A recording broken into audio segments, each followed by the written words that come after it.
आज मैं आपको 3 महत्वपूर्ण जानकारी लाइफ इंश्योरेंस इंडस्ट्री की देने वाला हूं, जो आपको जागरूक बनाएंगी, जो आपको मिसगाइड होने से बचाएंगी। नमस्कार, मेरा नाम कमल लोधी है। मैं फाइनेंशियल और इंश्योरेंस एडवाइज़र हूं। तो वो कौन सी 3 बातें हैं जो आपको जानना पॉलिसी लेने से पहले बहुत ज़रूरी है। नंबर 1, कितने दिनों में लाइफ इंश्योरेंस पॉलिसी की प्रीमियम जमा करके हमारा पैसा श्योर होता है, सुरक्षित होता है। नंबर 2, सरेंडर वैल्यू क्या है। और नंबर 3, क्या सरेंडर वैल्यू में लोगों के लिए, ग्राहकों के लिए, जो पॉलिसी ले रहे हैं, पॉलिसी धारकों के लिए नुकसान है। ये 3 सवालों पर आज मैं बात करूंगा। तो नंबर 1, कि हमारा पैसा कितने साल प्रीमियम पॉलिसी की जमा करके हमारी पॉलिसी का पैसा सरेंडर वैल्यू के लिए अवेलेबल होता है, यानी हम सरेंडर वैल्यू के काबिल बन जाते हैं, एलिजिबल हो जाते हैं सरेंडर वैल्यू के कितने दिन पॉलिसी जमा करके। तो ये 3 फिगर हैं, क्योंकि लाइफ इंश्योरेंस इंडस्ट्री बहुत पुराने से चल रही है। तो मैं आपको 3 चीज़ बताऊंगा। अगर आप अपनी पॉलिसी को चेक कर लें, इनको सुनकर देख करके। नंबर 1 अप्रैल 2020 से पहली अगर किसी ने पॉलिसी ली है और उसकी 3 साल की प्रीमियम नहीं भरी हैं, 3 साल की प्रीमियम जमा नहीं हुई हैं, तो समझो कि वो पैसा आपका सुरक्षित नहीं है। नंबर 2, 1 अप्रैल 2020 से 30 सितंबर 2024 के बीच में जिसने भी पॉलिसी ली है, उसकी प्रीमियम पूर्णतः 2 साल की जमा हुई हैं या नहीं हुई हैं। अगर 2 साल जमा नहीं हुई हैं तो आपका पैसा सुरक्षित नहीं है। और अगर आपका 3 साल का प्रीमियम जमा हो गया है, 2 साल का प्रीमियम जमा हो गया है, तो आप सरेंडर वैल्यू के लिए एलिजिबल हैं। अब 1 अक्टूबर 2024 से अगर हम 1 साल भी अपनी प्रीमियम रेगुलर जमा कर देते हैं, तो हम सरेंडर वैल्यू के लिए एलिजिबल हो जाते हैं। सरेंडर, इसका क्या मतलब है? इसका मतलब ये है कि अगर आपने, जो मैंने बात की है 3 साल की, 2 साल की, 1 साल की, आपने पॉलिसी ली और ये टाइम पीरियड अगर आपने पूरा नहीं किया, तो समझो कि और आगे वो रिन्यूअल आपने नहीं की, पॉलिसी लैप्स हो गई, तो आपको 1 रुपया मिलने वाला नहीं है। अगर ये पीरियड आप पूरा कर लेते हो तो आप एलिजिबल हो जाते हो कि आपकी एक सरेंडर वैल्यू आएगी। लोगों को भ्रम है कि जितना पैसा मैं पॉलिसी में जमा करता हूं, यदि वो पॉलिसी मेरे पे जमा नहीं हो पाती है, मैं कंटिन्यू नहीं रख पाता हूं, मैं पॉलिसी की प्रीमियम जमा करने में सक्षम नहीं हूं, तो वो पैसा मेरे को उतना का उतना ही वापस आ जाएगा जितना मैं जमा कर रहा हूं। लेकिन ये मिथ्या है, ऐसा नहीं है। इसमें सरेंडर वैल्यू आती है। तो अब पहली बात पूरी हुई। अब दूसरी बात क्या है? सरेंडर वैल्यू क्या है?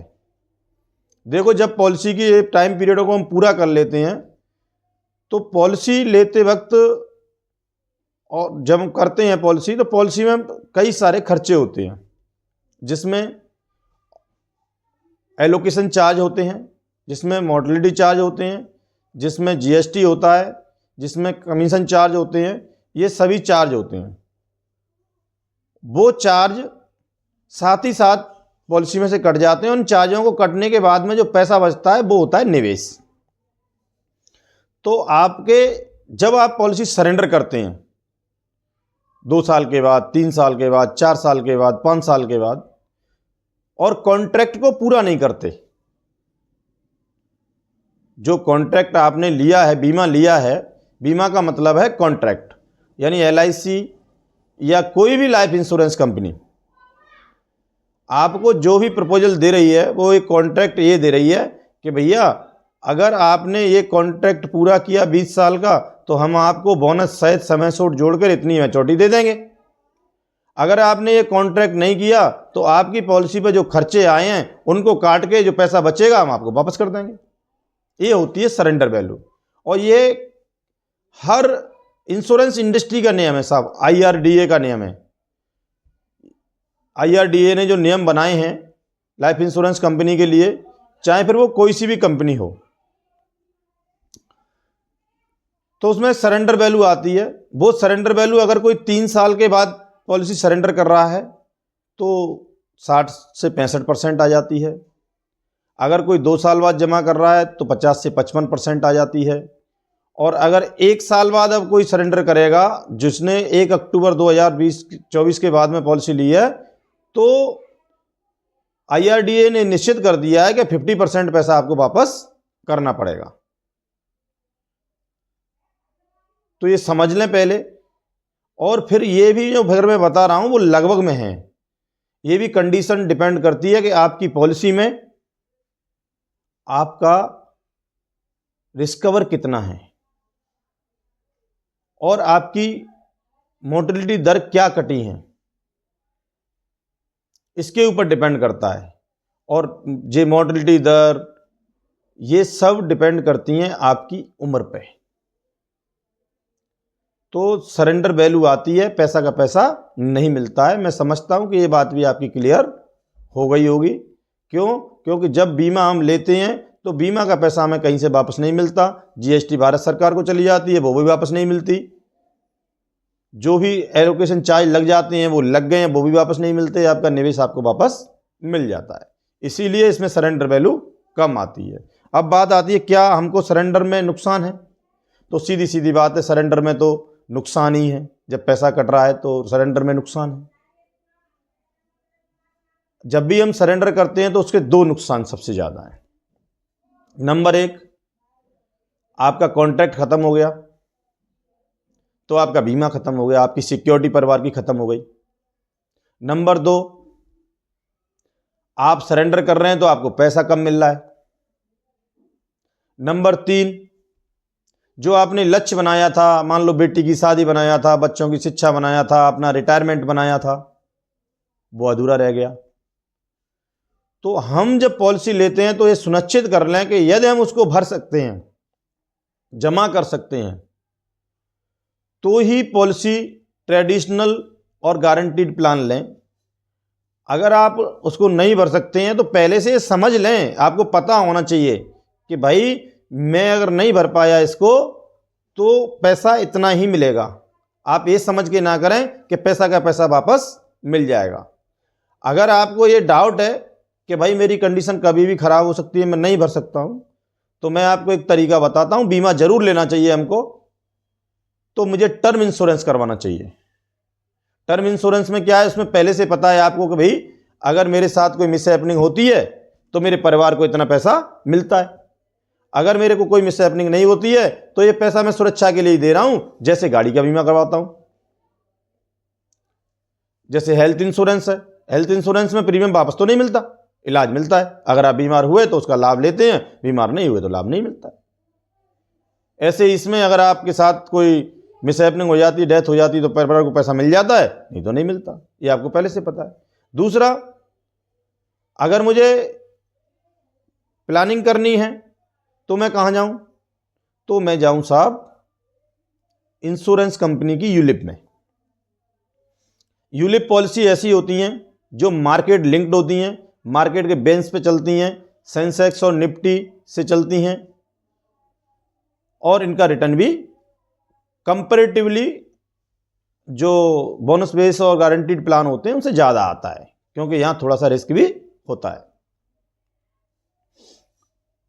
लेकिन अगर आपने 3 महीने की भी पॉलिसी जमा कर दी, प्रीमियम जमा कर दी, तो 5 साल का लॉक इन तो इसमें होता है, लेकिन 5 साल के बाद जो आपकी वैल्यू बनेगी, 1 रुपया कटेगा नहीं, उतना का उतना ही आपको मिल जाएगा, जितना आपका पैसा जमा हुआ है, और जो मार्केट के अनुसार जो बढ़ के वैल्यू हो गई है वही आपको मिलेगी।